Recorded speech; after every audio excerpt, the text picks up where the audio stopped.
Morning, class. This is Mr. Thompson, and you guys missed class, so I want to make sure that you get this today. To start with, we did an observation on Monday of this week of different powders. What you were supposed to do was fill in an observation sheet that looked like this. As you did the testing, you were supposed to fill in what the distant tests were. Now, I have already done that also, and I actually videotaped the entire process.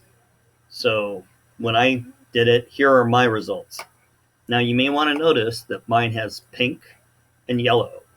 My pink and yellow tell me what specific characteristic. If it's pink, that's a chemical reaction. If it's yellow, it's a physical property.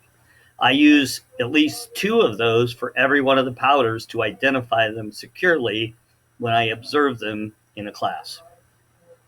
So when I observed all the different powders, these two, these three, these two, these three, these two, these three, these two, and then the last one we didn't. Now, notice that we don't have laundry detergent. We actually have Ajax.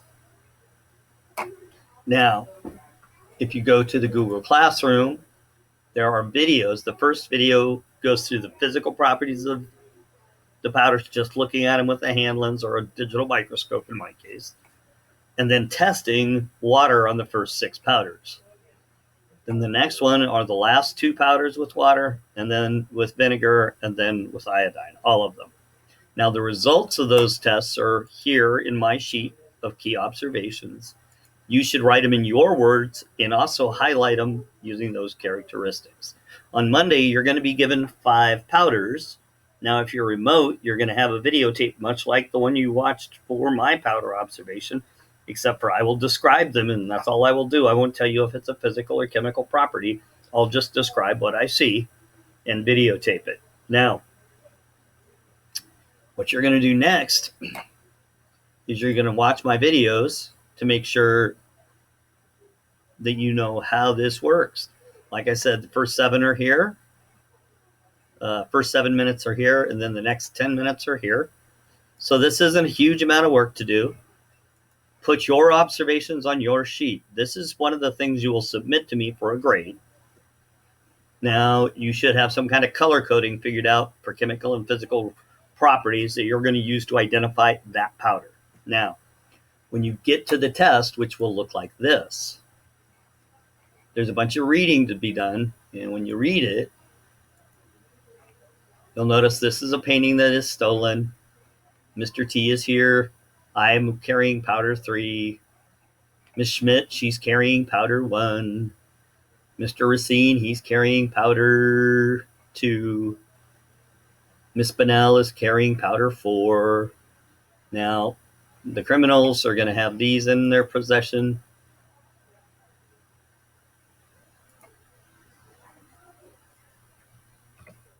And we're going to make sure that everybody gets this stuff done. Now, down below, you're going to write who had the powders. This one from the crime scene is going to be a mix of 2 of the powders. And then you're going to write down the properties that you see.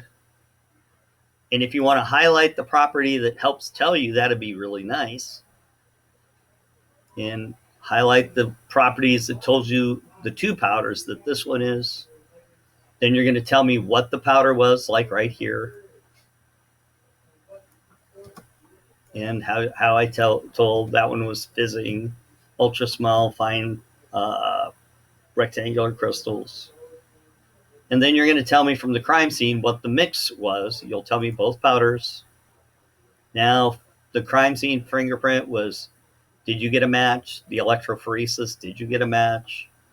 Based on the evidence you analyzed, who stole the painting, using your data that you found, compared it to the crime scene and the people that were at the crime. And then you're going to explain that in words and answer all those questions on Monday, and that will be due before the end of the day, Monday.